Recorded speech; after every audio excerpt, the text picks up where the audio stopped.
In the middle of the night, a strange object falls from the sky and crashes in the desert. The impact is seen by a hunter and his dog, who won't stop barking. The dog runs toward the mysterious object to investigate, but immediately comes back. The hunter hears a roar and gets ready to shoot while the dog runs away in fear. The next day, Renee says goodbye to her dead pet lizard and cremates it on the grill.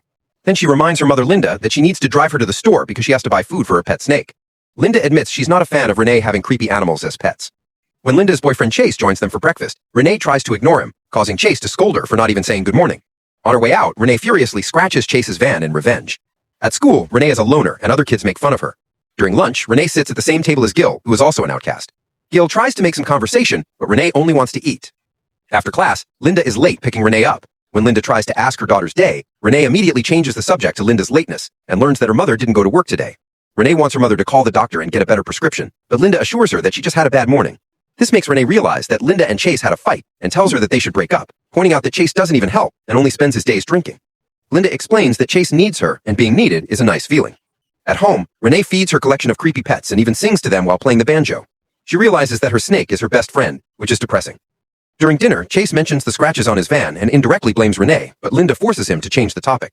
Then, Chase complains about the bad smell of their microwave, so Renee explains she heated a dead rat for her snake. Chase freaks out about how unsanitary that is, and Renee gets sassy, so Chase throws chips at her face. A distressed Renee bursts out of the house and hears Linda and Chase arguing inside. Tired of the situation, Renee gets on her ATV and drives to the middle of the desert to cry alone. At that moment, she finds the hunter's overturned truck and a crater nearby. When she turns around, she sees a terrifying monster roaring, so she runs to take cover. The creature tries to follow her, but it's chained to the truck. It starts dashing all over the place, trying to break the chain to no avail. Eventually, it gives up and lies down defeated.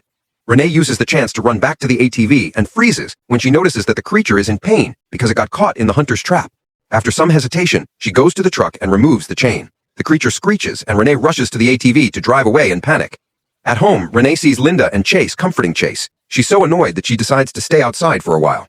In the morning, Renee sees a bunch of helicopters flying in the area. Getting worried about the creature, she spends her morning making a list of the items she'll need to help. She asks Gil to lend her his mother's video camera and repays him by sharing her English homework.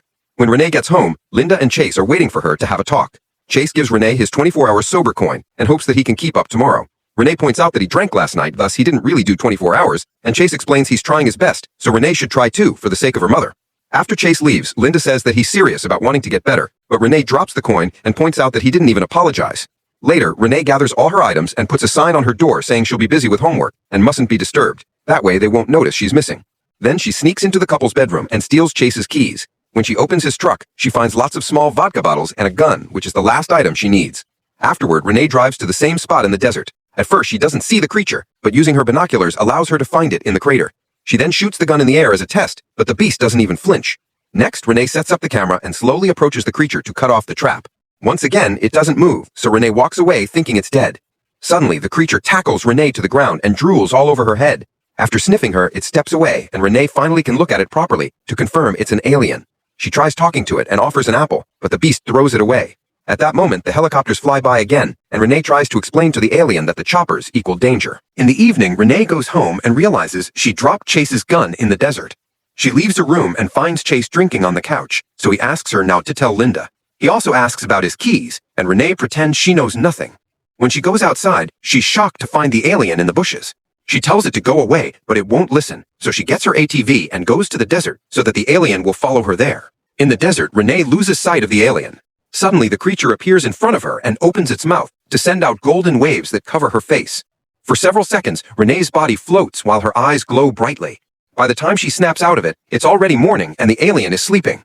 Renee hugs it and decides she can't abandon it, so she takes it home and hides it in the cellar.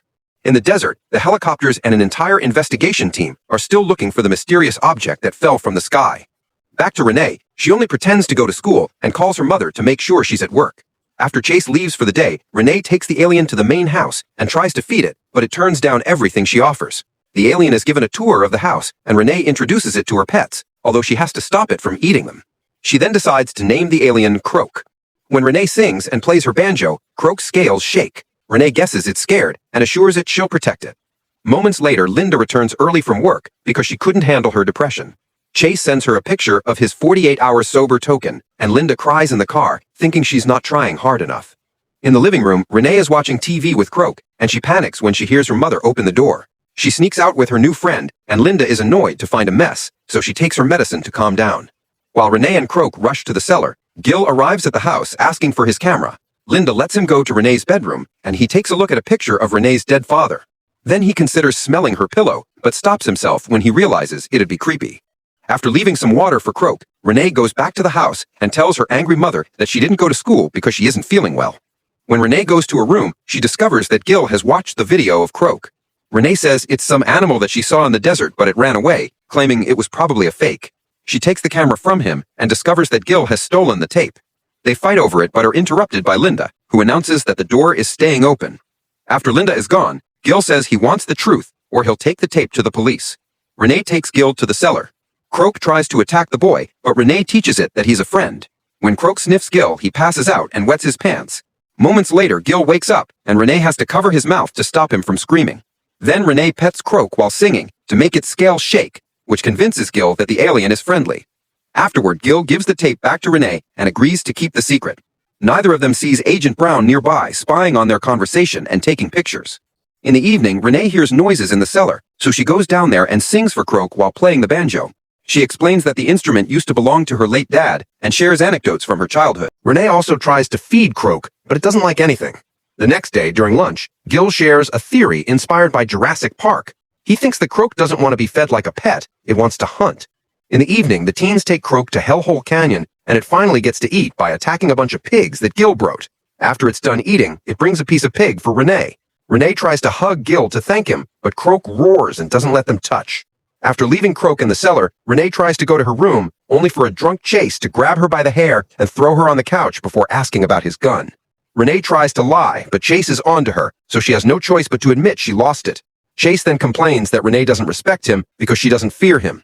He tells her a story of how his father mistreated him as a kid, but he saw it as a way to teach respect. A terrified Renee tries to run away, and Chase quickly captures her, so she bites his arm to free herself. Chase responds by throwing her against the wall and crawling on her to start choking her. Linda hears the screaming and runs to pull Chase away, while Croak also hears it all and starts pounding on the cellar wall. The house begins to shake, and after several minutes, Croak finally gives up. Linda thinks it was just an earthquake and insults Chase as she kicks him out, finally breaking up with him. When he hesitates to move, she throws a beer bottle at the wall, forcing him to finally leave. Then Linda tries to check on Renee, but she's too angry that her mother let it reach this point and pretends to run to her room. Renee actually goes to the cellar and reminds Croak to behave. She ends up falling asleep there. The next morning, Renee is approached by Agent Jonathan, who convinces her to get in the car with him after showing his badge and mentioning he found the gun. It's registered under Chase's name, but the last fingerprints are Renee's. When she claims that she went to the desert to shoot cans, Jonathan says he'll be nice for now and hands her his business card. If she doesn't call him with the information he wants, he'll come back with a warrant and handcuffs. Meanwhile, Linda discovers that the water isn't working and calls a plumber. Since he's a friend, Linda goes to work while the man checks the issue. He goes down the cellar and finds Croak, so he hits it with his tools in panic. This causes Croak to bite him. The terrified plumber gets back in his van and drives away as fast as possible, but the pain and fear are keeping him distracted, so he ends up crashing into another vehicle.